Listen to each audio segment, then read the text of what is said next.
Terima kasih Anda masih bersama kami. Saudara, 5 tokoh muda Nahdlatul Ulama melakukan kunjungan ke Israel pekan lalu. Bahkan mereka bertemu dan berfoto bersama dengan Presiden Israel Isaac Herzog.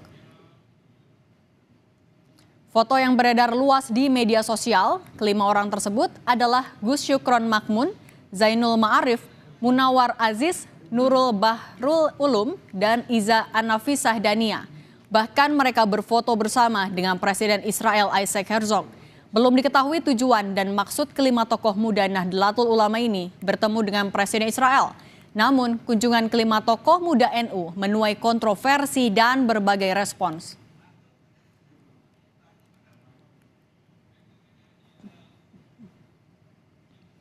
Pengurus besar Nahdlatul Ulama menegaskan keberangkatan 5 Nahdliyin ke Israel bertemu Presiden Isaac Herzog bukan penugasan dari organisasi.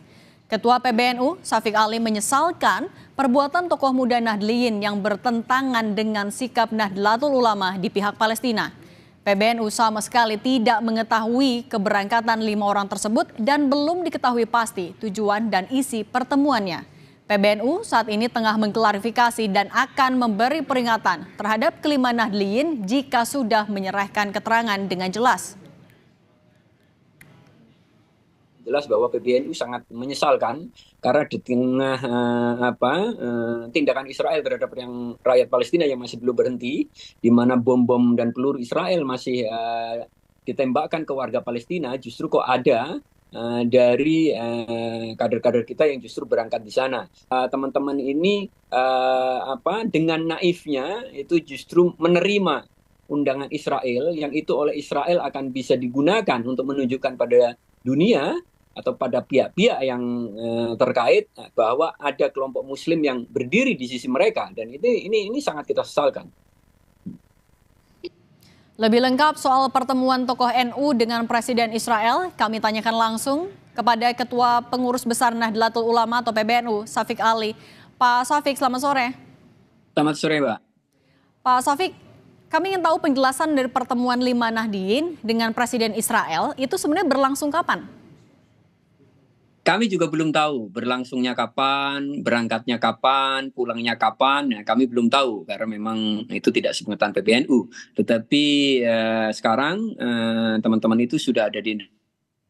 Oke, artinya tidak ada laporan sama sekali kah terkait pertemuan itu kepada PBNU, Pak Syafiq? Ya. Ya, PBNU sudah melayangkan surat panggilan kepada teman-teman ini untuk memberikan klarifikasi. Tetapi kami belum menanyakan mereka berangkatnya kapan, untuk sebuah acara apa, dan di sana ngapain, kami belum menanyakan apapun. Pemanggilannya kapan, Pak Syafiq? Hari ini. Dipanggil untuk besok.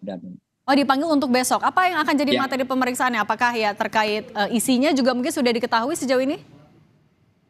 Belum. Kami belum mengetahui isinya, sponsornya yang memfasilitasi, yang mengundang, dalam rangka apa, kami belum mengetahui. Kami pengen bahwa besok mereka memberi keterangan bersama-sama sehingga kami mendapatkan informasi yang memadai. Oke, tapi kelima orang ini posisinya di PBNU sebagai apa saja, Pak? Ya, bisa dibilang kader, tapi bukan pengurus harian. Tidak ada yang pengurus harian PBNU, beberapa ada yang pengurus Banom, sebagian juga tidak. Nah, di situ sebagian ya warga biasa atau ya kader lah. Kader NU kan ada banyak sekali. Oke. Ini kan tidak sejalan dengan sikap PBNU yang berada di sisi Palestina. Kalau dari PBNU sendiri, apakah ada rencana pemberian sanksi? Ya, tentu saja, saya kira karena jelas bahwa kunjungan ini tentu pertama melukai, saya kira, perasaan warga Palestina, di mana Palestina Pak Syafiq berdiri di sisi mereka. Yang kedua juga saya kira ini juga mengecewakan banyak sekali warga NU yang sekarang kita di sini merasa tidak berdaya bagaimana harus menghentikan Israel. Justru kok ada teman-teman kita justru beramah tamah dengan Presiden Israel. Nah, mungkin mereka punya niatan yang baik, tetapi itu sebuah kenaifan ya. Karena berurusan sama Israel, ya, kita tidak bisa hanya mengharapkan niat baik gitu loh. Kita tahu seluruh dunia mengecam Israel dan dia tetap tidak berhenti untuk menjatuhkan bom dan menembakkan peluru kepada warga Palestina, bahkan sampai ke anak-anak. Oke, Pak Sofik, tapi kalau dari mekanisme PBNU sendiri, biasanya sanksi yang bisa diberikan untuk kasus-kasus seperti ini apa, Pak? Ya, pemecatan dari konteks pengurus ya itu yang bisa dilakukan karena PBNU itu sebuah organisasi. Jika ada pengurus yang melakukan tindakan yang tidak sejalan dengan apa posisi dan sikap organisasi, tentu ia bisa diberhentikan. Dan ini terutama buat PBNU ini ya menjadi pelajaran karena memang kader NU itu ada banyak sekali dan NU mungkin selama ini memang relatif longgar ya dalam tanda kutip sehingga siapapun itu bisa membawa baju NU bahkan untuk hal-hal yang seharusnya itu perlu keputusan organisasi.